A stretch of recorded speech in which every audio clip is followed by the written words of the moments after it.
주님을 사랑하시는 분만 아멘 하십시다. 성회 시작하고 마지막 시간이 됐습니다. 제게는 큰 영광이고 또 기쁨이고 43년간을 한결같이 또 목사님과 함께 사랑하는 성도들이 주님의 뒤를 따라 우리의 가장 선한 목자이신 예수님을 오직 목자 떨어지면 죽는 줄 알고, 그래서 목자면 전부이 알고 시편 23편의 고백처럼 여호와는 나의 목자시니 내가 부족함이 없으리로다. 그렇게 그 믿음으로 따라온 이 교회를 하나님께서 축복하셔서 오늘에 이르게 하신 하나님, 기왕에 달려온 길에 잘 왔다면 더욱 확신하고, 만약에 잘못 왔다면 지금이라도 방향을 바꾸어서 우리 주님 만나는 날에 부끄러움 없이 정말 멋진 승리자로 서야 할 것입니다. 할렐루야. 어차피 주님이 그 완전한 복음을 우리에게 주실 때 단 한 가지 조건을 우리에게 거셨습니다. 그게 바로 복음에는 하나님의 의가 나타나서 믿음으로 믿음에 이르게 하나니 기록된 바 오직 의인은 믿음으로 말미암아 살리라. 학벌로도 돈으로도 깡으로도 그리고 백으로도 그렇게 사는 조건을 붙이지 아니하시고 누구든 상관없습니다. 건강하든 장애를 가졌든 또 어떤 처지와 형편 가운데 있을지라도 천하만민 누구도 오직 살아계신 그 하나님과 영원히 변치 아니하는 그분의 진리의 말씀, 복음의 약속을 믿고 따르는 자에게 결단코 거짓말하시지 않고 신실하게 끝까지 지켜주시는 우리 살아계신 하나님이 우리의 영원한 아버지가 되시고 예수 그리스도 우리의 목자가 되십니다. 그러니까 딱 하나, 결론은 내 믿음이 안녕하냐 이것만 확인하면 되는 겁니다. 복음 의심할 이유 없고 전능하신 하나님 걱정해 드릴 필요 없습니다. 하나님은 완전하십니다. 그리고 그분이 우리에게 주신 복음이 얼마나 완전한지에 대하여는 다른 거 없습니다. 로마서 8장 32절에 주님이 말씀하기를 그 아들도 아끼지 않고 우리 모두를 위하여 내어주신 하나님이 어찌 그 아들과 함께 모든 것을 은사로 주시지 않겠느냐. 어떻게 아들까지 주신 하나님이 아까워 못 줄 게 있으며 어떻게 아들까지 잡으신 하나님이 그 약속을 어길 수가 있겠냐는 거예요. 그러니까 복음의 약속을 못 믿는다는 말은 이건 무시무시한 얘기입니다. 정말 무서운 얘기입니다. 아니 그럼 하나님을 안 믿고 하나님의 그 아들을 잡아주시기까지 그렇게 우리에게 피로 찍어서 우리에게 언약을 하신 그 영원한 약속을 못 믿으면 도대체 뭘 믿는다는 거죠? 그 하나님 말고 그 진리의 말씀 말고 뭘 믿고 삽니까? 사람은 절대 믿음 없이는 단 한순간도 못 삽니다. 만약에 갑자기 소문이 나가지고 예배당 밖을 지금 나가면 큰일 난다. 지금 테러가 지금 준비되어 있다. 폭발물이 지금 거기 있다고 발견이 됐다고 지금 뉴스가 떴다. 만약에 이러면 여러분 여기서 나가실 분 한 분도 없습니다. 불안했어요.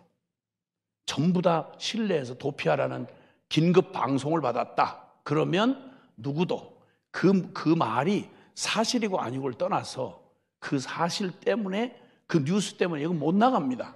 그거 나중에 해제됐다, 확인됐다는 것까지 믿어지지 않고는 못 나갑니다. 우리는 평생에 믿음에서 시작해서 믿음으로 살아갑니다. 단지 그 믿는 대상과 내용이 누구냐 이 차이만 있을 뿐입니다. 이거죠. 의인은 오직 믿음으로 사는데 그 믿음이라는 것이 다른 거 없습니다. 나냐 아니면 살아계신 하나님이냐, 세상이냐 그 끈적하고 놓을 수 없었던 세상이냐 아니면 천국이냐 이거예요. 둘 중에 어떤 걸 믿고 사느냐는 겁니다. 우리는 반드시 어느 편을 믿고 살아요. 근데 그 믿고 산다는 내 생각, 내 판단, 내 지식, 조금 뭔가 생각이 있고 좀 많이 들은 바가 많다 하는 분들이 착각을 하는 경우가 있는데 그 지식 그렇게 믿을만 하십니까? 누구도 철학자도 자기가 말한 철학의 집에, 자기가 세워놓은 철학의 집에 들어가 사는 철학자는 하나도 없다 그래요. 그건 믿을 대상이 아니고 그냥 하나의 이론을 그냥 정리한 것뿐이죠. 세상에 나는 믿을만 합니까? 내가 누군데 나를 믿어요? 근데 사람들은 어처구니 없게도 그렇게 한순간에 확 뒤집을 수 있는, 그렇게 흔들리는, 가장 믿을 수 없는 게 사실은 나잖아요. 나 얼마나 연약합니까? 얼마나 변하고 썩고 그리고 타락하기 쉽습니까? 근데 그 사람을 믿어요. 나를 믿어요. 내 판단, 내 느낌, 내 정서, 내 어줍지 않게 확인도 안 된 나의 사상, 나의 철학, 이걸 악착같이 붙들고 있으면서 진리를 못 믿고 하나님을 못 믿는다는 대안으로 늘 내놓는 게 바로 뭐냐면 자기 생각에는 이겁니다. 그리고 우리 눈앞에 보이는 이 화려하고 멋져 보이는 세상이 과연 화려한가요? 조금만 한번 관심을 놓고 보세요. 여기 눈물로 가득합니다. 비참한 탄식으로 꽉 차 있습니다. 그리고 불안하기 짝이 없습니다, 여러분. 어디를 믿을 게 없어서 세상을 믿습니까? 요한일서 2장 17절에 말씀하기를 우리가 그토록 사랑하고 끈적끈적 못 놓고 천국을 바라보지 못할 만큼 세상에 푹 젖어 사는 우리 세상이, 이 세상도 그 정욕도 지나가되 하나님의 뜻을 행하는 이는 영원히 거하느니라. 아멘. 인생이요, 인생에 대해서 주님이 진리에 말씀하셨는데 천하의 어떠한 이론으로도 뭐 굉장한 무슨 화려한 언어 유희로도 절대 뒤집을 수 없는 진리를 말씀하는데, 베드로전서 1장 24절에 사람은 풀과 같고 그 영광은 풀의 꽃과 같아서 풀은 마르고 꽃은 시드나, 풀은 마르고 꽃은 시든다. 지나가고 시들어버리는 사람 의지하시렵니까? 나 의지하시렵니까? 아니면 변화무쌍한 아무도, 세상은 절대 여러분을 기억해 주지 않습니다. 여러분이 이 세상에 떠나간다고 해도 세상 눈 하나 껌쩍하지 않고 지구는 24시간 돌아갈 것이고, 그리고 계절은 바뀔 겁니다. 울고불고 하던 여러분의 이웃도 아무도 여러분이 한 줌의 재로 바뀐 여러분의 후에 여러분을 기억하지 않습니다. 역사에 자꾸 옛날 사람들 소환하는 건 지가 필요해서, 자기가 필요한 사람들을 자꾸 역사에 소환해내는 거지, 그건 무슨 죽은 사람한테 무슨 의미가 있겠습니까? 근데 놀랍게도 우리는 믿지 말아야 할 나와 세상을 철석같이 믿고 이걸 중심으로 하고 이 믿음을 갖느라고 서로 다른 두 가지의 하나를 믿으면 다른 걸 버린다는 말이거든요. 그러니까 하나님과 그 영원한 하나님의 말씀을 믿지 않는 거예요. 복음만 믿었더라면 우리에게 놀라운 기적이 일어납니다. 놀라운 기적이 일어나요. 근데 주님도 탄식하시기를, 누가복음 18장에 주님 그런 말씀하세요. 8절에 그러나 상황이 이렇게 분명한데도 그러나 결국 마지막 날에 말세에 믿는 자를 보겠느냐 이러셨어요. 이 놀라운 복음을 가지고, 그리고 이 엄청난 살아계신 하나님을 모시고 그분의 임재 가운데 예배를 드린다는 게 교회의 존재 이유입니다. 그 하나님의 임재 가운데 하나님께 예배한다는 게 우리가 지금 드리는 예배입니다. 그런데 그 살아계신 하나님과 그 영원한 복음의 말씀을 가지고 나 같은 죄인을 사랑하셔서 거룩한 하나님의 면전 앞에 나올 수 있는 이 어마어마한 복음과 이 은혜를 입은 우리가 하나님 앞에 나와서 예배를 드리면서 주의 말씀을 들으면서 그 하나님의 약속을 기억한다고 하면서 믿음으로 사는 사람을 보기가 그렇게 쉽지를 않은 거, 그 참 안타까운 얘기입니다. 그냥 예배 드리는 용으로 나중에 어떻게 될지 모르지만 천당 간다니까, 기왕에 죽는데 막연한 것보다 어디 험한 데 가는 것보다는 좋은 데 간다니까, 좋으니까 그냥 그건 아직 현실 아니니까 그냥 믿는다고 말하면서 실제는 우리의 믿음이 절대 작동을 안 하는 이상하고 괴이한 그러한 삶을 살아가면서도 이걸 고민조차 안 하는 거예요. 왜냐하면 믿을 구석이 있다는 겁니다.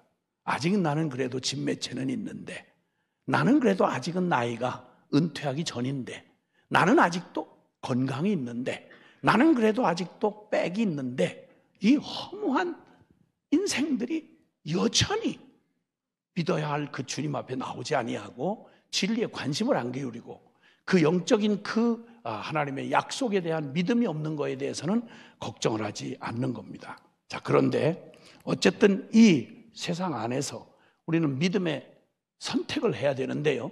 날 믿을 거냐 아니면 살아계신 하나님을 믿을 거냐. 그냥 봐도, 그냥 상식으로 생각을 해도 세상에 전능하신 창조주여 우리를 영원히 사랑하셔서 아들까지 주신 그 하나님 못 믿고 누굴 믿겠어요?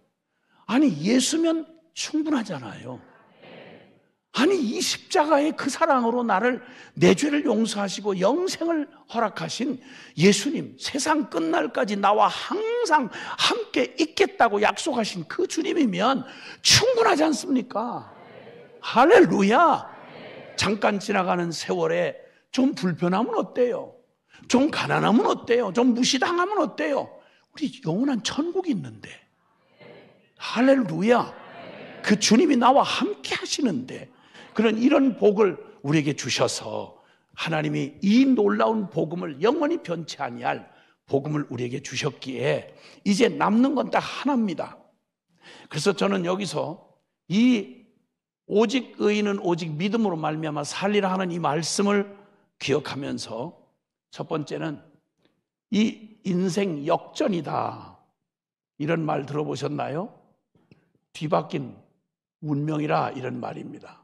뒤바뀐 운명.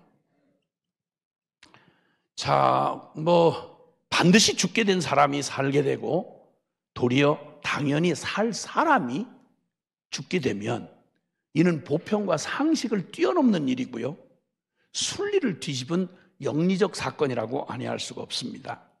그 중에 선민 이스라엘이 출애굽의 구원을 경험하고 약속의 땅 가나안을 정복해 들어가는 역사적인 순간, 그 바로, 그 굉장히 역사적인 순간, 그 바로 첫 성, 약속의 땅을 정복해 들어가는 첫 성입니다.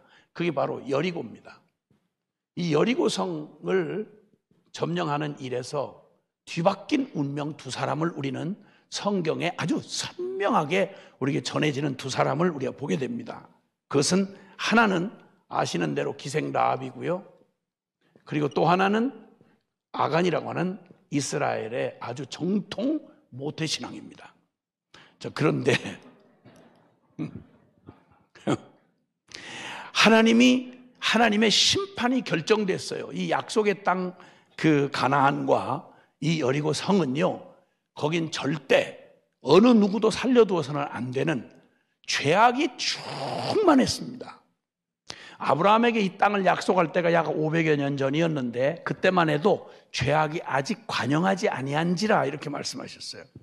하나님의 자비의 기회를 오랫동안 몇백 년을 길이 참으시면서 두셨는데, 여러분, 역사에 가장 음탕하고 가장 이 우상숭배가 뒤죽박죽 돼가지고요, 우상숭배가 극을 달해가지고, 여러분, 그 어떤 일까지 있었냐면, 저 몰래 우상이라고 그러면 거기는 자식을 저축복받기 위해서 지가 난 자식을요, 벌겋게 단 신상 위에다가 산채로 제물로 바쳐서 태워 죽입니다.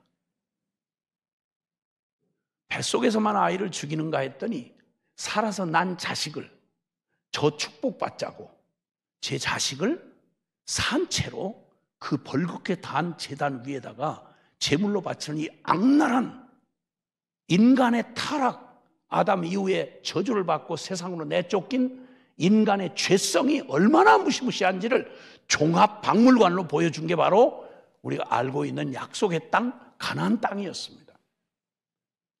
그 땅은 괜히 이스라엘 백성에게 주시려고 한 게 아니고요, 그 이스라엘 백성이 약속의 땅이자 거기는 심판의 모델이 되는 곳입니다. 한 사람도 살려두어서는 안 되는 하나님의 마지막 최후 확정 판결을 받았고, 이스라엘은 하나님의 심판을 집행하러 들어가는 것입니다. 그 첫 성이 여리고성인데요, 그 여리고성 운명은 다른 것도 아니고 하나님의 심판을 받아서 원어로 하면 헤렘이라고 그러는데, 이 헤렘은 진멸하여 바치다 이런 말입니다. 진멸하기로 이미 작정됐습니다. 그러니 그 속에 살고 있는 어떤 짐승까지도 절대 살려둬서는 안 되는 하나님의 무서운 최후의 심판을 선고받은 헤렘이었습니다. 그러면 당연히 그 속에서 여리고 성에 살고 있던 그것도 기생 라합이라면 그는 반드시 죽도록 아주 정해진 운명이었습니다. 진멸하여 바쳐진 운명이었습니다. 무슨 노력이나 어떤 방법으로도 피해갈 수 없는 하나님의 심판을 받게 된 거예요. 그런데 그 하나님의 심판의 헤렘 속에서 그때 아시는 대로 두 정탐꾼이 거기를 여리고를 정탐하러 들어갔다가 가나안을 정탐하러 들어갔다가 바로 기생 라합의 집으로 도피하여 숨습니다. 그때 단지 은혜로 다가온 기회였습니다. 그 기회를 오직 믿음으로 취하여서 반드시 헤렘 당하여 죽을 수밖에 없었던 운명이었던 기생 라합이 무슨 선한 일 했나요? 자격이 그냥 평범한 사람 중에도 기생, 어떤 분은 얘기하기를 여러 말로 해석할 수 있지만 창녀와 같은 그런 과거가 그냥 일반적인 상식으로 말해도 그 사람이 살아야 될 이유가 전혀 없습니다. 자격으로도 안 되고 운명으로도 이미 심판을 받았고, 그리고 그는 어떤 공로로도 선한 행위를 했거나 그가 하나님 앞에 내놓을 수 있는 구원받아야 될 근거가 요만큼도 없습니다. 단지 의도하지 않았는데 그만 하나님의 백성인 그 심판군으로 오는 이스라엘의 그 간첩이 그냥 뛰어 들어와서, 정탐꾼이라는 말하고 간첩이라는 말하고는 조금 느낌이 좀 다르네요. 정탐꾼입니다. 정탐꾼 들어와가지고 숨어 뛰어 들어왔는데 그걸 그 자리에서 그가 믿음으로 취했다는 걸 앞뒤 문맥을 보면 알 수 있습니다. 왜? 이미 이스라엘에 대한 소문을 여리고 사람들 다 듣고 있었어요. 그리고 그 백성이 하나님의 백성이며 하나님의 언약을 받은 백성이 약속으로 취하여 오는 이 땅에 하나님이 행하신 애굽부터 행한 일을 다 듣고 사람들이 다 알고 있었어요. 그런데도 누구도 그 모두가 들은 그 순간에 살아계신 하나님에 대한 두려움과 그 구원을 갖겠다는 열망을 가진 사람이 기생 라합 한 사람이었던 것 같아요. 그러니까 그가 그 얘기를 듣자마자, 그 이스라엘 정탐꾼이라는 말을 듣자마자 목숨을 걸고 선택합니다. 뭘 선택하는 거 아니? 하나님을 선택합니다. 아멘? 그리고는 목숨 걸고 정탐꾼을 숨겨주었고 그 믿음으로 반드시 죽게 된 사람이 세상에 살아나는 인생 역전이 일어났습니다. 그건 그의 어떠한 거 아니고 오직 믿음으로였습니다. 할렐루야. 무슨 노력이나 어떤 방법으로도 피할 수 없는 하나님의 심판을 단지 은혜로 다가온 기회를 오직 믿음으로 취하여서 반드시 죽게 된 사람이 살게 된 기생 라합. 또 하나는 아간이란 사람입니다. 이제는 하나님의 심판을 대행하면서 그 땅을, 약속의 땅을 정복하러 들어가는 이스라엘 사람 중 아간이란 사람은요, 그냥 이름이 그냥 결과적으로 알려져서 우리가 별로 별스럽지 않은 사람으로 아시겠지만 아니요, 이 사람 대단한 사람입니다. 그는 선민, 하나님의 선택받은 이스라엘 민족이요, 그는 이스라엘 중에도 왕족인 다윗이 낳았던 바로 유다 지파입니다. 유다 지파. 선민 중에서, 그러니까 모태신앙 중에서 3대째 목사님 집안에 태어난 그런 아주 정통 모태신앙일 수 있습니다. 그는 유다 지파, 언약의 혈통을 가졌고요, 그 다음에 그는 길갈에서 그 이스라엘 백성이 요단강을 건너 그리고 가나안 땅을 정복해 들어가는 동안 거기에 길갈이라고 하는 바로 여리고성 바로 가까운 곳에서 할례를 행했습니다. 아주 정통 유대인의 혈통에다가 유다 지파에다가 할례를 받았어요. 그리고 승리의 기적을 경험했습니다. 그냥 믿는 사람이 아니라 생생한 하나님의 기적을 체험해서요, 요단강이 눈앞에서 과거 조상들이 경험했던 홍해바다를 건넜다는 말은 옛날 얘기지만 그 경험했던 사람들은 다 죽었으니까. 그리고 이제 실제로 성경책 속에만 있던 기적을 자기가 직접 경험해서 요단강을 자기 발로 건너는 기적을 직접 영적 체험을 했던 사람입니다. 거기다가 그는 여리고 정복 전쟁에 들어가서 그 전쟁을 승리로 이끄는 일에 쓰임받은 공로자였습니다. 이 사람이야말로 하나님의 언약이 있죠, 혈통이 있죠, 영적 체험했죠, 할례 받았죠, 반드시 살도록 되어진 사람이었습니다. 당연히 살자였습니다. 그런 그가 이 자아와 세상의 이 정욕에 잠깐 눈이 멀어서 자아 탐욕의 종이 되어 손대면 안 되는 진멸하는 헤렘에 손을 대어서 꼭 아담과 하와가 선악과에 손을 대듯이 그 손을 대어서 그 운명과 같이, 여리고의 운명과 같이 진멸당하고 말았습니다. 여러분, 이 두 운명과 그 결과는 우리에게 아주 두려운 경고이면서 감격의 초대입니다. 이 운명을 가르는 그 결과가 뭐냐? 그 결과가 뭐냐? 오직 믿음입니다. 이 운명을 갈라놓는 결정적인 요인은 다른 게 아니었습니다. 뭐 운이 좋았다, 재수가 좋았다, 능력 있다, 똑똑했다, 사람들의 빽이 있었다, 세상에 말하는 어떤 조건도 없었습니다. 오직 하나, 이 두 운명을 완전히 역전된 운명의 키는 믿음이 키였습니다. 그러니까 이 믿음에서 만약 부도를 맞으면, 내가 믿음이 안녕하지 못하면, 이 믿음이 별것 아니면, 그러면 우리의 운명 전체를, 나는 당연히 모태신앙이고, 나는 당연히 교회 직분자고, 난 당연히 정통신앙을 가졌고, 나는 당연히 세례받았고, 나는 당연히 영적 체험했고, 미안하고 죄송한데 여러분, 이게 보장이 될 수 없습니다. 위험천만한 일입니다. 자, 이 운명 두 운명을 가르는 핵심이 바로 오직 믿음이기에, 결코 난 믿음 있는 사람이야, 이런 결코 헛된 자기 확신에 안주하면 큰일 납니다. 주님의 준엄하신 경고가 있는 겁니다. 여러분, 성경에도 누가복음 18장에 보면, 누가복음 18장과 19장 한 장 차이로요, 두 사람의 운명, 갈라진 운명이 나타납니다. 그 중에 하나는 18장에 나타난 사람은 부자 관원입니다. 그리고 19장에 등장하는 사람은 예수님의 사복음서 중에 가장 어쩌면 고위직에 해당하고 굉장히 준비된 사람, 아주 부자 관원입니다. 부자 관원이 아니라, 죄송한데, 삭개오입니다. 삭개오. 그는 부자입니다. 삭개오인데 부자입니다. 부자란 말을 계속해야 마음에 드실 것 같아서 부자 관원이고 부자 삭개오입니다. 자, 이 부자의 그 운명이 어떻게 갈라지는지를 보세요.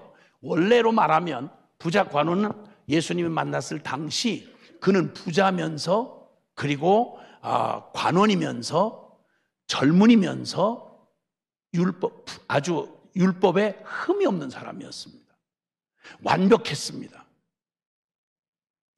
그는 정통 유대인이면서, 그리고 정통 유대인 중에서도 정말 유대인이 율법에 흠이 없다는 말은 아마 우리 중에 거기에 해당하는 사람 거의 한둘 찾아보기 쉽지 않을 거예요. 유대인이 율법에 완벽했다 그러면 이건 굉장한 겁니다. 우린 주일날 예배 안 빠진 것만도 굉장한 걸로 생각하는데, 유대인이 율법대로 안식일을 지킨다는 건 차원이 다릅니다.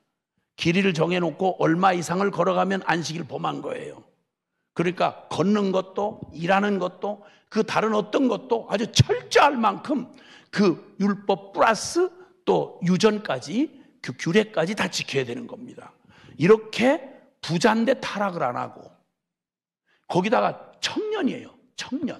젊은 날에 정욕이 얼마나 들끓을 텐데 타락을 안 하고, 그리고 그는 관원이었습니다. 그러니까 권력까지 가지고 있었습니다. 율법에 흠이 없었습니다. 그런데다가 한 걸음 더 나가서 그 당시에 이단 취급을 받던 예수님에게 진리를 너무 사모해서 자기가 자기 스스로에 안주하지 않고 영생에 확신이 없는 자기 영적인 고민, 즉 믿음에 관한 고민을 가지고, 그리고 예수님을 찾아왔어요. 선생님, 어떻게 해야 영생을 얻겠습니까? 대단한 사람입니다. 어떻게 하면 영생을 얻겠습니까? 계명을 지켜라. 어렸을 때부터 다 지켰습니다.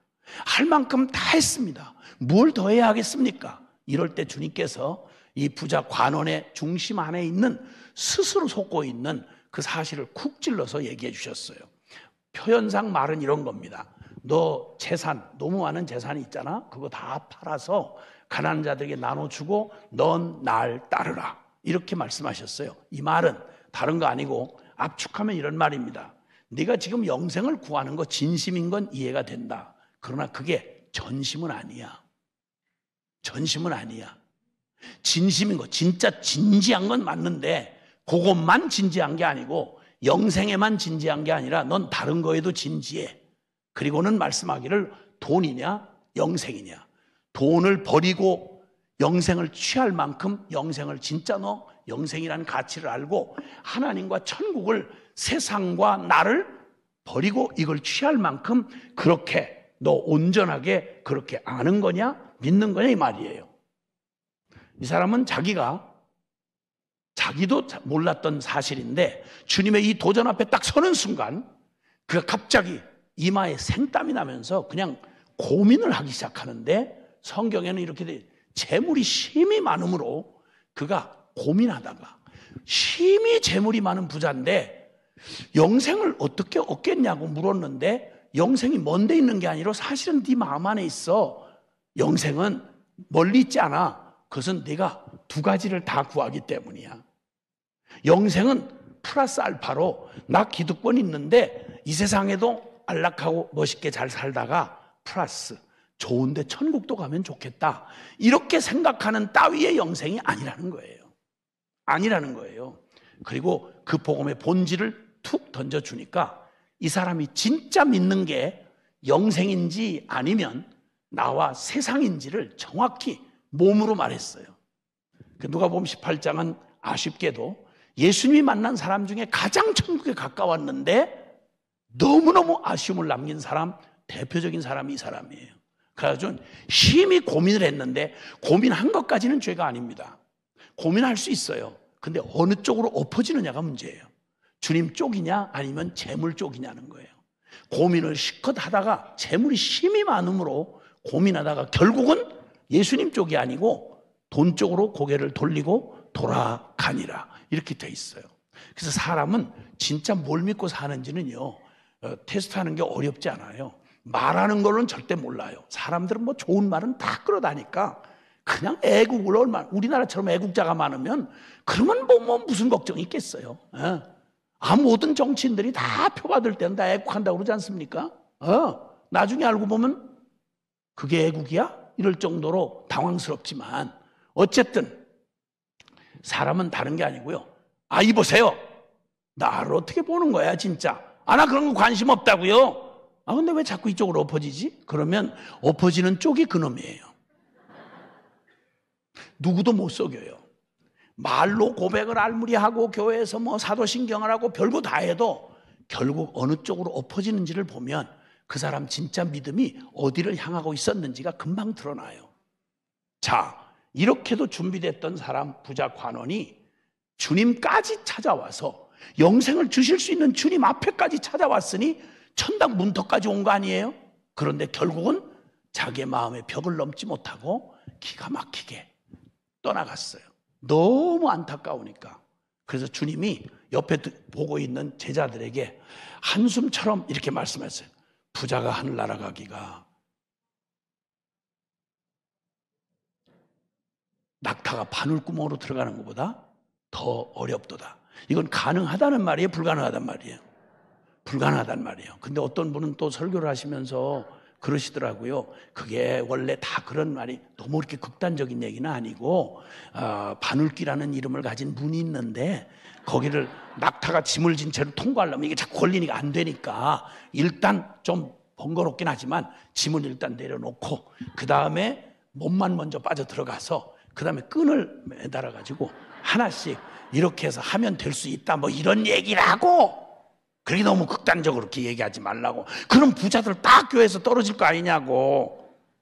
이렇게 또 너무 부자들을 염려하셔서 그렇게 설교하시는 분을 제가 봤어요. 너무 안쓰럽더라고. 얼마나 힘드실까? 그런 생각이. 근데 주님 분명히 말하고 그 다음 절을 보면 성경을 그래서 전체 맥락을 보셔야 돼요. 제자가 듣다가 그 생각이 똑같이 들어온 거예요. 아니 그렇게 말씀하시면 구원받을 놈 누가 있겠습니까? 누가 그러면 예수를 믿겠어요?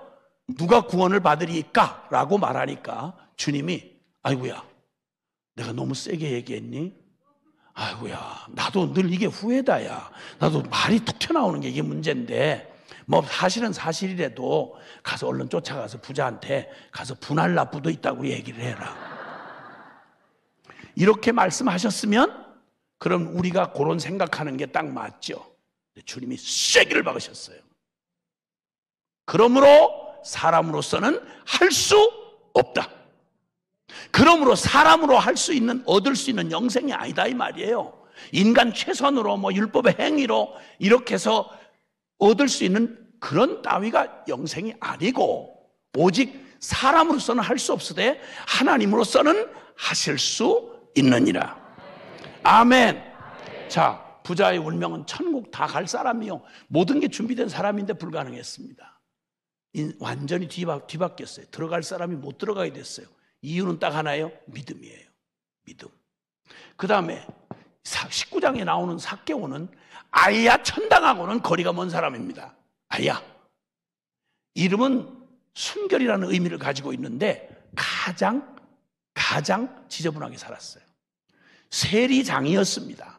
당대 민족의 피를 빨아먹는다고 알고 있던 로마의 앞제비가 됐던 세리 중에서도 세리장이었습니다. 그냥 되는 대로 막 살았습니다. 재산을 엄청 모아놨습니다.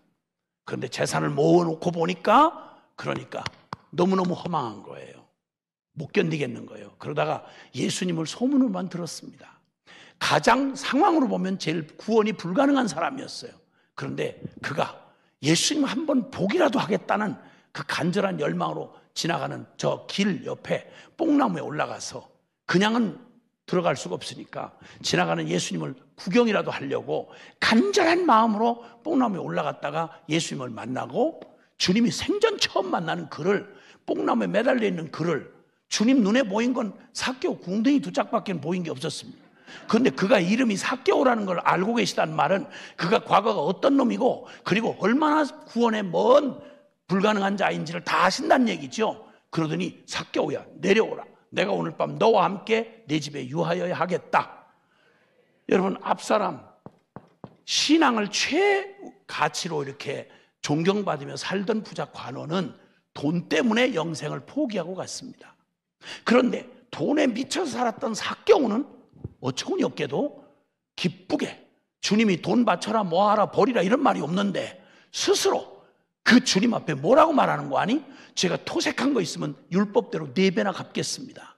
그 중에 혹시 남은 게 있다면 절반을 가난한 자들에게 나눠주겠습니다.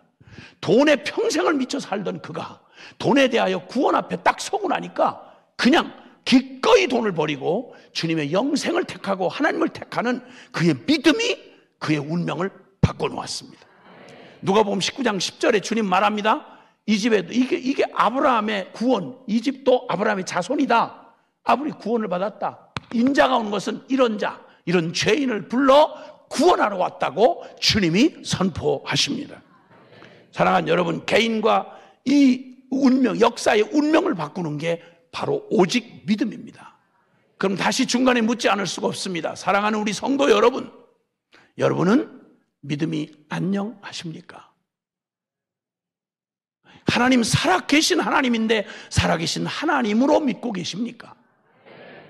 하나님의 영원한 약속, 천지가 다 바뀌어도 변하지 아니하는 영원한 하나님의 말씀은 영원한데 근데 그 하나님의 영원한 약속의 말씀을 보증수표보다 천하의 어떤 사람의 공약보다 더 분명하게 믿어서 인생 걸고 그 하나님의 약속을 따라 순종하고 가는 살아있는 믿음이십니까?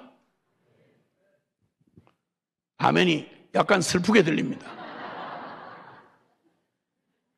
믿음 점검하셔야 합니다.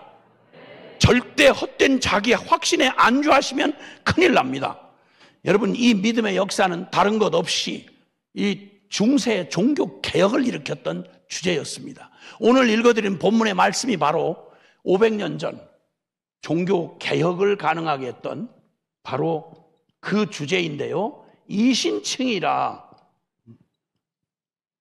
믿음으로 의롭다함을 받는다, 이런 말입니다. 이 주제가 왜 한 시대, 그 암흑시대였던 중세를 완전히 개벽시키는, 그리고 그 끔찍한 소망 없었던 타락한 중세의 그 가톨릭, 그 세상의 모든 권력을, 정치, 경제, 군사, 문화, 예술 전 영역을 다 온 세계를 장악하고 있던 중세 캐토릭 말입니다. 우리말로 하면 천주교죠. 중세 캐토릭의 얼마나 타락이 심각했는지, 여러분 그 성경에도 없는 베드로의 교황권을 받았다 이래가지고 교황입니다. 주의 종을 갖다가 교황, 황제 위에 있는 이런 교황권을 만들고, 그리고 헌금을, 베드로 성당을 받는 이 건축에 미친 교황이 건축원금을, 성전 건축원금을 모으면서 사람들에게 면죄부를 팔았습니다. 은전 한 입이 그 연못도 궤에 땡그랑하고 떨어지는 순간 저 연옥에 있는, 지옥과 천국 사이 연옥에 있는 너희 조상들이, 죄 지은 죄인들이 그냥 휙 하고 동전 땡그랑하는 소리와 함께 천국으로 간다. 이런 생날조된 거짓말을 가지고 어리석고 성경 하나 가지고 못 땄던, 그때 당시에 천주교가 지배하고 있을 때 성경을 이렇게 가지고 있다. 여러분 성경을 가지고 있으면 화형시켜 주겠습니다. 사람을 산채로 불태워 주겠어요. 누가? 교회가. 성경을 절대 못 가지겠습니다, 여러분. 그리고 성경을 만약에 평민들이 읽을 수 있도록 만약 번역을 했다, 이건 곧바로 그냥 처형감입니다. 성경을 손에서 못 쥐게 하고 모두 성도들을 완전히 반등신을 만들었습니다.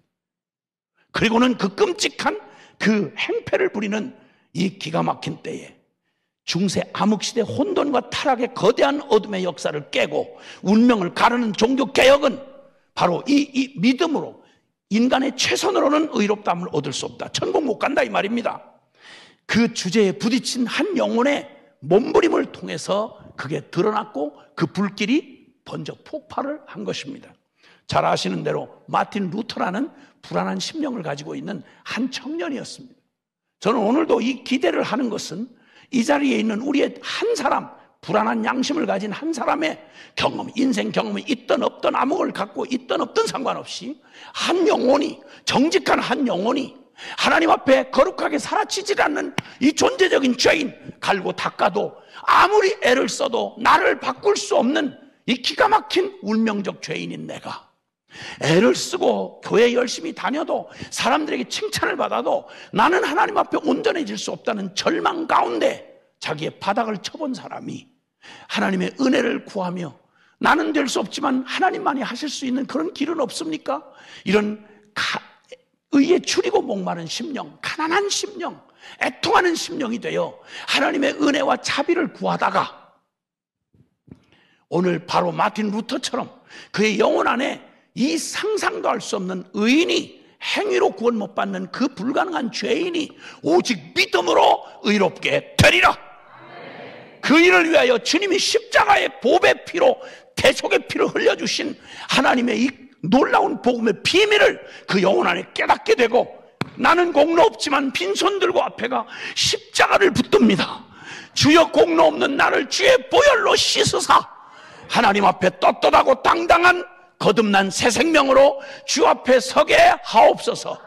여러분, 이 복음의 비밀을 생명으로 부딪힌 단 한 사람의 젊은이 한 사람만 있어도 하나님은 중세의 그 사람 하나, 작은 불씨 하나가 온 산을 태우듯이 그 살아난 믿음을 가지고 오직 의인은 믿음으로 말미암아 살리라는 이신칭의의 이 복음의 비밀을, 십자가의 비밀을 깨닫고 거기에 자기 몸을 던져 순종한 한 사람 마틴 루터를 통해서 종교 개혁이 일어났다는 사실을 여러분 믿기에 나는 오늘 이 자리에서 우리 모두는 희망을 가지고 우리 모두가 그 한 사람, 마틴 루터 같은 한 사람의 가난한 심령으로 예수 이름만 부르던 내가 실제 살아있는 믿음으로 부딪히는 이 기적이 이 시간에 일어날 수 있습니다, 여러분. 할렐루야. 그는 천주교의 모태신앙이었습니다. 광부였던 아버지가 법관이 되기를 그렇게 기대했던 그의 부흥에서 법관 공부를 법학생이었습니다. 법학 공부하던 그가 어느 날 친구의 죽음을 통해서 와, 인생이 이게 다가 아니네, 너무 두려웠습니다. 그러다가 벼락이 떨어지는 그 들판에서 죽음 가운데 놓여진 그가 자기도 믿지도 않고 생각해보지도 않은 천주님한테 자기 아버지가 의지하는 성인 안나의 공덕을 의지해서 천주여 나를 살려달라고, 나를 여기서만 살려주면 내가 이전처럼 하나님도 없이 율법도 없이 개념 없이 살던 이 비극적인 삶을 내던지고 오직 하나님만을 위해서 주의 일꾼이 되겠습니다. 간절히 기도하고 막 버들버들 떨며 기도했는데 기적적으로 그 벼락 속에서 살아납니다. 곧바로 버리고 수도사가 되기 위해서 수도원으로 들어갔죠. 아무리 애를 쓰고 갈고 닦아도 모를 때는 몰라서 망할 짓을 하더니 알고 난 다음 자기의 내면의 영혼을 처음으로 들여다보게 된 거예요. 그런데 벼락을 맞아 딱 맞은 죄인이 딴 놈이 아니라 바로 나구나. 안 되는 거예요. 이 지저분한 생각을 좀 벗어나 보려고 고행을 하듯이 그냥 자기 몸을 부서지게 그렇게 학대하고 고행을 해봐도 안 되고, 천주교가 말하는 고해성사를 해보고 별짓을 다 해봐도 양심의 이 더럽혀진 죄의 양심을 벗어날 수가 없는 거예요. 고민과 깊은 갈등이 계속되던 어느 날 하나님의 손길이 그를 버리지 아니하시고 그를 만나서 결국 이 진리에 이르게 됩니다. 복음에는 하나님의 의가 나타나서 믿음으로 믿음에 이르는 기록된 바 오직 나의 의는 믿음으로 말미암아 살리라. 왜 선한 일을 행한 사람이 천국 간다 이 말은 이해가 되지만 어떻게 죄못대로 살던 죄인 놈이 믿기만 한다고 천국을 간다 이런 모순이 어딨냐, 이건 말이 안 된다 이러고 받아들일 수 없는 역설적인 진리 앞에서 펄펄 뛰다가 왜 복음이 이래야만 되는지, 왜 믿음으로 밖에는 구원받을 길이 없는지에 대하여 자기의 절망을 경험한 다음 십자가의 그 비밀을 깨닫게 되는 순간 그는 완전히 뒤집어졌습니다. 그리고 그는 도대체 천주교가 가리키는 그 새빨간 거짓말, 그걸 95개 조항의 반박문을 비텐베르그 성문에다가 거기에다가 95개 조항의 반박문, 나는 교황권을, 성경에 없는 교황권을 거부합니다. 성경에 없는 그 모든 연옥서 거부합니다. 95개 조항에 성경에서 나오지 아니하는 그 모든 천주교의 모든 교리에 대해 95개 조항의 반박문을 붙인 게 낭왕치로 땅 박는 순간 잠재되어 있었던 그때 그 탄식 가운데 그 횡포에 시달렸던 수많은 영혼들이 막 폭발처럼 일어나기 시작했고, 그게 그 못을 박았던 그날이 1517년 10월 31일 오늘날 종교개혁 기념주일로 지키는 바로 그날입니다. 이게 역사의 운명을 확 바꿨고, 저와 여러분이 오늘 이 성경대로 믿는 오직 성경으로, 오직 믿음으로, 오직 은혜로, 오직 예수 그리스도, 오직 영광, 하나님께 영광, 이 종교개혁의 5대 강령을 잃어버렸던 진리를 다시 찾고, 그리고 진리의 횃불을 높이 들린 이후에 저와 여러분이 보는 선한 영향력, 이후에 개혁된 이 세계 역사 안에 우리가 누리는 선한 영향력 모두가 다 사실은 이 성경의 진리에서 나왔고, 그 진리를 따라서 담대하게, 프로테스탄트라는 말은 저항하다 이런 말입니다. 그런 사람들, 개혁주의자들이 일어나서 오늘 우리가 이 복음을 가지고 있는 이 교회 일원이 되어 이 진리를, 여러분 이 진리를, 이신칭이 진리를 얘기하다가 여러분 독일에서만 종교 전쟁으로 죽은 사람만 약 1600만 독일 사람들 중에 100년 전쟁이 계속됐는데 그 중에 약 1000만이 죽었습니다. 이 진리 하나를, 오늘 외치는 이 진리 하나를 만약에 중세 때 제가 얘기했으면 저는 먼저 화형당하고 그걸 믿겠다고 다른 사람들을 전부 다 죽이는 겁니다. 이렇게 피로 사서 전해준 진리를, 우리 영혼을 살리고 우리의 운명을 바꾸는 이 복음의 진리가 오늘날 개신교회 안에서 예수님 믿는다고 말하는 여러분과 저 안에서 얼마나 이게 살아있는 믿음으로 우리의 삶을 바꿔놓냐 이 말이에요.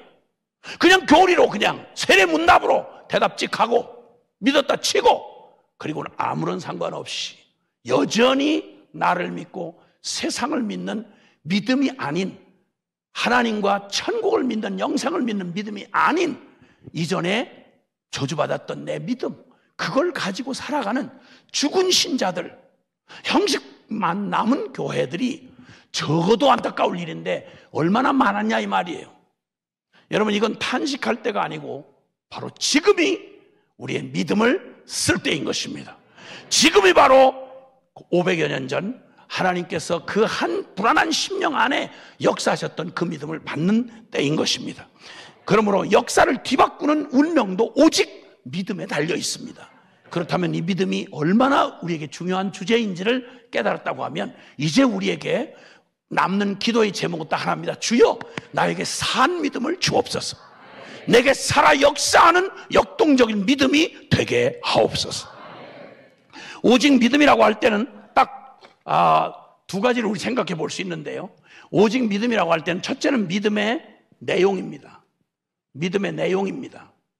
누구를 믿고 무엇을 믿느냐는 거죠. 그 다음에 또 하나는 믿음의 실제입니다. 믿음의 실제. 믿음의 내용은 다른 것 없이, 여러분, 다른 복음은 없습니다. 성경에 오직 하나의 복음이 있을 뿐입니다. 다른 복음을, 여기서 믿음의 내용이 만약에 다른 복음을 믿었다, 그러면 그 믿은 만큼 망하는 겁니다. 우리 내 성경의 복음을 믿어야 합니다. 아멘. 내가 믿는 성경의 믿음, 나의 믿음은 정말 성경이 말하는 믿음인가? 여러분, 갈라디아서 1장 7절에 9절에 보면 다른 복음은 없나니, 내가 너희에게 전한 이 복음 외에, 십자가 부활의 이 복음 외에, 예수 그리스도의 십자가 부활, 오직 믿음으로만 구원받는다는 이 십자가 부활의 복음 외에 다른 복음을 전하면 사도들 중에 누구라도 혹시 하늘에서 온 천사랄지라도 저주의 저주를 받을지어다. 너무도 명확하게 말합니다. 갈라디아 교회가 성령 충만하기 시작했던 갈라디아 교회를 근본부터 흔들었던 거짓 선생들이 들어와가지고 십자가만 가지고는 안 된다, 믿음만 가지고는 안 된다, 유대인처럼 할례를 받아야 된다, 율법을 지켜야 된다, 잡다한 이야기를 덧붙여가지고 오직 믿음이라는 말을 혼돈시켰습니다. 여기에 둘러빠진 그 뜨겁게 시작한 뜨거운 성령의 역사와 십자가의 복음으로 세워졌던 갈라디아 교회가 통째로 흔들릴 때 갈라디아서 3장 1절에는 이렇게 말합니다. 어리석도다 갈라디아 사람들아, 너희가 어찌하여 이렇게 쉽게 복음을 떠나느냐. 십자가가 너희 눈에 밝게 보이거늘. 여러분, 십자가의 복음을 실제로 믿어지던 날, 예수님의 그 십자가의 복음이 왜 내게 복음이어야 하는지를 깨닫게 되던 날, 여러분, 우리 인생에 완전히 놀라운 BC와 AD가 갈라졌지 않습니까? 완전히 뒤집어졌지 않습니까? 그 놀라운 그 복음을 깨닫고 알게 된 게, 이게 너희가 행함으로냐, 율법을 행함으로냐, 아니면 믿음으로냐, 이 어리석은 사람들아, 주님이 막 질책하고 책망하신 말씀입니다. 그 성경의 복음은 뭡니까? 요한복음 20장 31절에 내가 이것을 쓴 것은, 복음을, 성경을 기록하면서 이 복음을 쓴 것은 너희가 예수께서 하나님의 아들이신 것과 그가 그리스도이심을 믿어서 영생을 얻게 하려 하심이라. 성경을 기록한 목적이 이 복음 전하기 위해서였습니다. 그리고 사도행전 5장 42절에서도 초대교회, 성령의 충만을 받았던 초대교회는 다른 복음을 전하지 않았습니다. 오늘날 우리는 초대교회, 사도행전의 초대교회가 얼마나 뜨겁고 성령 충만하고 강력했던지, 로마의 무시무시한 핍박과 유대교의 그 잔악한 그 회방 속에서도 초대교회는 그냥 누구도 막을 수 없는 능력으로 스데반을 죽이고 야고보를 죽이고 온 예루살렘 성도들이 다 풍지박산돼가지고 믿은 지 얼마 안 된 성도들이 흩어져 갈 때 그들은 피난민으로 우울하게 흩어진 게 아니고요, 그들의 당한 환난과 고난 중에도 주님이 자신들의 주님이 되어주신 기쁨이 누구도 그것을 빼앗을 수가 없게 하고, 가서 전하는 데마다 복음이 세워져서 선교사도 아니고 사도도 아닌데 흩어진 예루살렘 초대 성도들이 흩어져 가지고 전한 건 예수가 그리스도라는 것이었습니다. 오직 믿음으로 이렇게 구원받는다는 말이었습니다. 주 예수를 믿으라, 그리하면 너와 내 집이 구원을 얻으리라. 이 단순해 보이는 게 인생 전체를 바꾸고 민족을 바꾸고 역사를 바꾸는 이 능력임을 확실하게 믿고 목숨 건 사람들이었습니다. 근데 그들에게 이 놀라운 복음이 왜 우리에게는 그냥 죽은 지식으로 남아있고, 우리의 삶의 가정도 못 바꾸고, 우리의 직장도 못 바꾸고, 우리의 민족도 못 바꾸고, 왜 이렇게 무기력하게 되어 있습니까? 복음이 바뀌었나요? 달라졌나요? 아니요. 주님의 이 복음은 너무나 분명하고 단순하고 확실합니다. 이 복음이 세계 역사를 완전히 바꿔놓는 복음인 것입니다. 예수가 그리스도이신 것입니다. 예수면 충분한 것입니다. 예수님이 나에게 믿게 하신 복음의 내용은 딴 게 아니고 갈라디아서 2장 20절에 우리가 예수 그리스도의 십자가의 복음을 믿음으로 나의 옛사람이 내 이름표 달고 내가 되어 죽은 예수님 죽으실 때 나 그때 함께 죽었고, 그리고 이제는 내가 아니요 오직 내 안에 주님이 전부가 되셔서 새 생명으로 살아가신다는 이 역사적이고 진실의 진리의 사실을 온전히 믿고, 이제는 내가 중심이 돼서 나 믿고 세상 쫓아가던 나는 십자가에서 죽었음을 받아들이고 세례받고 물 아래 잠기고, 그리고 이제는 부활한 예수 생명으로 내가 할 수 있느냐 없느냐 이게 아니라 내 안에 그리스도가 하신다는 믿음 가지고 순종하고 따라가기만 하면 우리 안에 나의 약함 가운데 주님의 강함이 나타나시고 나의 죽음 가운데 주님의 부활의 생명이 나타난 기적, 이게 바로 예수쟁이들인 것입니다. 갈라디아서 2장 20절 한번 따라해 주시면 좋겠어요. 내가 그리스도와 함께 십자가에 못 박혔나니 그런즉 이제는 내가 산 것이 아니요 오직 내 안에 그리스도께서 사신 것이라. 이제 내가 육체 가운데 사는 것은 나를 사랑하사 나를 위하여 자기 자신을 버리신 하나님의 아들을 믿는 믿음 안에서 사는 것이라. 아멘. 내가 아니라 내 안에 주님이 사신다 이 말입니다. 이걸 믿는 믿음으로 오늘 아침 눈을 뜨고, 이걸 믿는 믿음으로 순종의 걸음을 내딛고, 이걸 믿는 믿음으로 절망 속에서 소망을 붙잡고, 할렐루야! 이걸 믿는 믿음으로 나는 용서 못하는데 주님이 날 용서해 준 예수 십자가가 나를 감동하니까, 나 같은 놈도 주님이 용서했는데 내 감정이 일어나서가 아니라 믿음으로 주님 화해의 악수를 하겠습니다. 그 원수를 위해서 기도하겠습니다. 축복하겠습니다. 믿음으로 순종을 했더니 하나님 내 안에 계신 주님이 놀라웠게 기적으로 역사하시는 거예요. 아멘.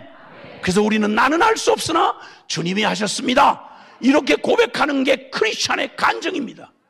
이것이 나의 간증이요 이것이 나의 찬송일세.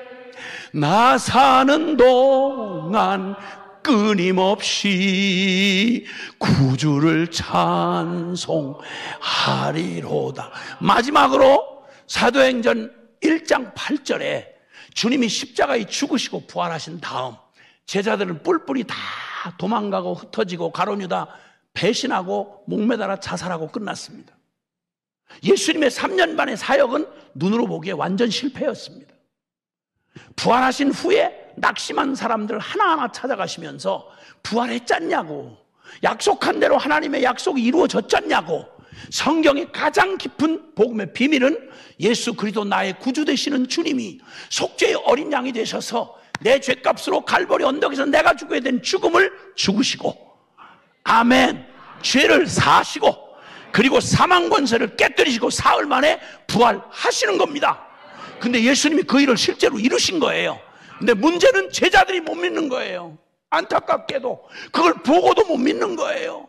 너무 안타깝게도 이 엄청난 복음을 가지고 있는 교회가 지금 이 어마어마한 복음을 가지고 이걸 한 푼도 쓰질 못하고 믿음의 부도가 나서 하나님 없는 사람처럼, 약속이 없는 사람처럼 비참한 실패자의 모습이 돼 있는 게 지금 우리의 교회의 모습이라면, 오 주여, 우리를 이 믿음의 깊은 병에서 우리를 건져내 주시고 우리 영의 이 깊은 잠에서 우리를 일깨워 주셔서 천둥벼락처럼 우리에게 이 복음의 진리를 내게 실제가 되게 해 주옵소서. 여러분, 누구보다 이 기도가 간절했을 바로 그때에 주님이 부활하시고 40일 동안 이 땅에서 보이시다가 승천하셨어요. 이것까지는 알고 계시죠? 그때 모두가 근심이 가득해가지고 이제 주님이 떠나시려고 하는 모양인데 이거 웃잖아 이러고 두려워하던 120명이 남은 사람들 중에 그들에게 약속을 하세요. 너희 다른 거 세상 나라가 이렇게 되냐 이렇게 신경 쓰지 말고 너는 오직 아버지의 약속한 걸 기다려라. 너희가 몇 날이 못 되어서 성령으로 세례를 받을 것인데 성령이 너희에게 임하시면 권능을 받고 예루살렘과 온 유다와 사마리아 땅 끝까지 이르러 내 증인이 되리라. 아멘. 이 약속을 받고요, 그 인생 결론 내고 못 믿을 나 이거 완전히 믿음에서 지워버리고 불안하고 두렵고 떨리지만 결론이 이거밖에 없는 줄 알고 120명이 남을 때까지 열흘 동안 오로지 하여 마가의 다락방에 모여서 오직 하나님의 약속한 걸 기다렸습니다. 오직 하나님의 감동을 기다렸습니다. 믿음은 내용이 첫째고요, 두 번째는 그 믿음이 실제가 되는 거라고 말했잖아요. 이 실제가 되는 길에는 오직 하나의 비밀이 있는데 그건 성령이 오셔야 됩니다. 성령이 오셔서 복음의 십자가 비밀과 부활의 능력을 우리 안에 부어주시면 놀랍게 예수님에게 일어난 십자가 부활의 그 사건이 우리의 영혼 안에 일어나서 나의 옛것에 대하여 죽고 이제는 새 사람으로 부활하는 하나님의 놀라운 기적을 성령이 내 안에 믿게 하셔서 예수 증인 되게 하시는 것입니다. 할렐루야. 그래 드디어 열흘 동안 기도하고 나서 오순절날이 이름에 그때 약속한 대로 120명 각 사람에게, 거기는 따로 성직자 따로 평신도 따로 남자 따로 여자 따로 이게 아니었습니다. 120명 전체가 다 모여져 있는 모든 이에게 똑같이 불의 혀같이 갈라지는 것처럼 성령이 강력하게 임하시고, 그리고 마가의 다락방 전체를 휘몰아가는 급하고 강한 바람 같은 영적 기운이 그들을 사로잡았습니다. 아멘.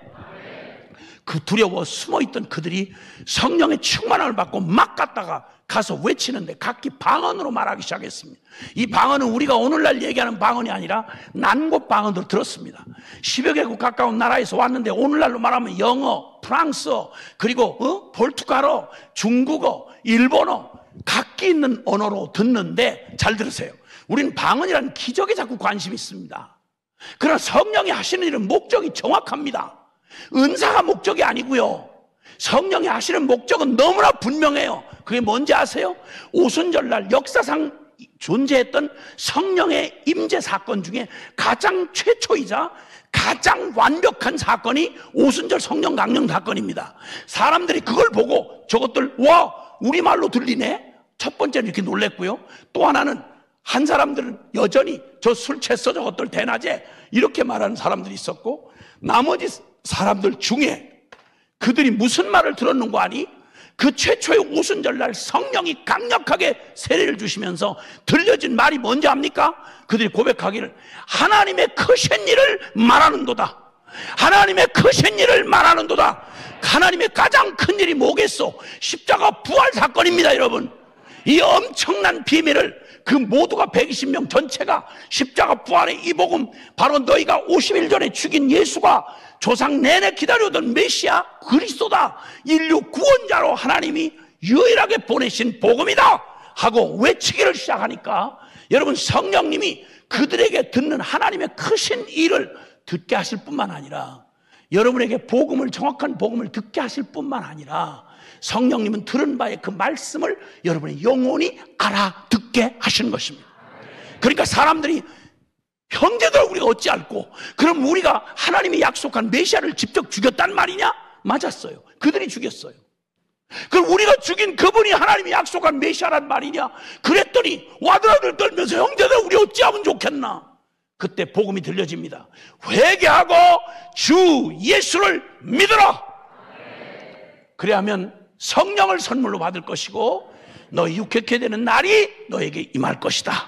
여러분 그때 정확하게 생각해 보세요. 50일 전에 국가 사범으로 몰아서 유대 정통 교단의 이단으로 찍어서 예수님을 사형으로 처형한 지가 50일밖에 안 됐어요. 예수님의 피냄새가 아직도 남아있는 그때 서슬퍼런 그들이 예수님이 죽인 예수를 다시 부활했는데 그분을 메시아라고 믿는다고 그러면 예수님과 똑같이 그냥 처형당하는 거예요. 이 가운데 그들이 고백을 하고 세례를 받았어요. 그 예수님을, 자기들이 죽인 예수님을 나의 구주와 주님이라고요. 그들은 세상과 자기를 버리지 않는 한 이 하나님과 천국을 선택하는 길이 십자가밖에 없다는 사실을 깨닫고, 놀라웠게도 3,000명이 그냥 대강 예수 믿는다고 찍 대답해놓고 아무런 상관없이 살아가는 이 어마어마한 복음을 지식으로 땡 들어놓고 3대, 4대, 5대, 6대 모태신앙이라고 혈통 자랑하면서 믿음은 쥐뿔도 없는, 사는 꼬라지를 보면 예수님하고 아무 상관없는 이런 죽은 신앙 따위는 있을 수가 없는 겁니다. 3,000명이 정확하게 회개하고 세례를 받은 사람이 3,000명이었습니다. 여러분, 지금 성령님은 우리에게 무슨 일 하시는지 아십니까? 성령께서 하시는 가장 놀라운 일은요, 우리가 너무도 끈적끈적 사랑하는 나 병든 자아와 세상에 묻어서 영혼 없이 살아가던 육적 감각만으로 살아가던 내 영혼 안에 주님께서 내 죽었던 영혼을 성령님이 살리시고 내 영의 귀를 열어서 주님의 십자가의 비밀을 알아듣게 하시고 내가 바로 그렇게 죽어 심판받을 죄인이라는 걸 깨닫고 회개케 하시고, 그리고 이제는 염치 없지만 빈손 들고 나가 값없이 은혜로 주신 주님의 십자가의 보배로운 피를 믿음으로 그 주님을 붙잡고 예수님을 영접하게 하시는 일을 성령님이 하시는 것입니다. 그러니까 성령을 기다리시고 충만하기를 원하시는 분만 아멘 합시다. 그 성령님이 여러분에게 여러 가지 은사도 주셨고 여러 가지 과정들 주시고 이제까지 인도해 오셨을 겁니다. 그런데 빌립보서 2장 13절에 너희 안에 행하시는 이는 하나님이시니 아멘, 너희로 소원을 두고 행하게 하시느니라. 예수님을 나도 잘 모르겠지만 이 십자가 부활에 이 소망밖에 없는 줄 알고 빈손 들고 죄인이 이 기가 막힌 죄로 얼룩진 죄를 이걸 가지고 천벌을 맞아야 되는데 내 대신 천벌 받으신 예수님의 십자가 보혈을 적시는 보혈을 붙잡고 주님 내가 여기 회개하고 돌아옵니다. 이게 바로 내가 죽을 죽음이었습니다. 맞아, 너의 죽음이야. 예수 죽음을 내 죽음으로 인정해 주시고 그리고 예수님을 생명의 구주로 전부로 받아서 영접하는 자 곧 그 이름을 믿는 자들에게 하나님의 자녀가 되는 권세를 주셨다. 아멘. 이 기적이 하나님의 자녀로 거듭나고 그래서 이제는 내 안에 성령의 소원이 생겨요. 로마서 8장은 우리에게 말하기를 육에 속한 사람은 육신의 일을, 영에 속한 사람은 영의 일을 생각하나니 육신의 생각은 사망이요 영의 생각은 생명과 평안이니라. 아멘. 육신의 생각과 영의 생각은 서로 원수가 되나니 육신의 생각은 절대 하나님의 뜻에 순독할 수 없다고 말합니다. 그러므로 성령이 없으면, 그리스도의 영이 없으면 그는 그리스도의 사람이 아니라고 말합니다. 그러므로 성령으로 거듭나서 이 복음을 깨닫고 믿고 이 복음 안에 뒤집어지면 오직 믿음으로 살리라는 이 말씀으로 구원을 받았다면 여러분, 구원받는 구원론에만 이게 필요한 게 아니라 받은 구원을 누리면서 내가 아니라 예수 생명으로 살아가는 모든 순간을 성령님이 내 안에 내주하시면서 나를 감동하시고 감화하시고 책망하시고 인도하시는 것입니다. 여러분, 아멘. 목사님이 축도할 때 아이고야 이거 예배 길었는데 이제 끝나는가 보다 그러고 할 때 예수 그리스도의 은혜와 하나님 아버지의 극진한 사랑과 어머 다 끝났구나 주섬주섬 이렇게 나갈 준비를 하고 있는데 이 분위기를 파악 못하시는 목사님께서 축도 끝에 다 끝난 줄 알았는데 하나님의 성령이 감화하시고 감동하시고 교통하시고 책망하시고 인도하시고 아이고 빨리 좀 보호하시고 역사하시고 여러분 이거 단 한마디도 놓치면 안 되는 거예요. 아멘 아멘 아멘. 좀 더 길게 하시지. 아멘 아멘 아멘 이래야 된단 말이야. 그 축복을 놓칠 수가 없는 거 아니겠어요? 아멘. 하나님 살아계십니다. 역사하십니다. 성령님은 내게 그 놀라운 복음의 비밀을 내 심령 안에다 새겨주십니다. 그 복음을 믿음으로 살아가게 하십니다. 여러분 예수면 다고 그 예수를 전부가 되게 하시는 성령님이 나와 함께 하시면 우리 인생은 누구도 건들 수 없습니다. 주님의 교회는 영원하리라. 우리 함께 기도하겠습니다. 기도할 때 오늘 들은 말씀 안에 여러분 영혼의 모습을 기억하면서 한 1분만 주님 앞에 동성으로 기도하겠는데요, 여러분 표현되는 대로 하나님 앞에 소원을 말씀드리세요. 이전으로는 돌아갈 수 없는 산 믿음 가지고 오직 믿음으로 살아가는 승리자 되게 하옵소서. 우리 함께 주여 한번 부르고 기도하겠습니다.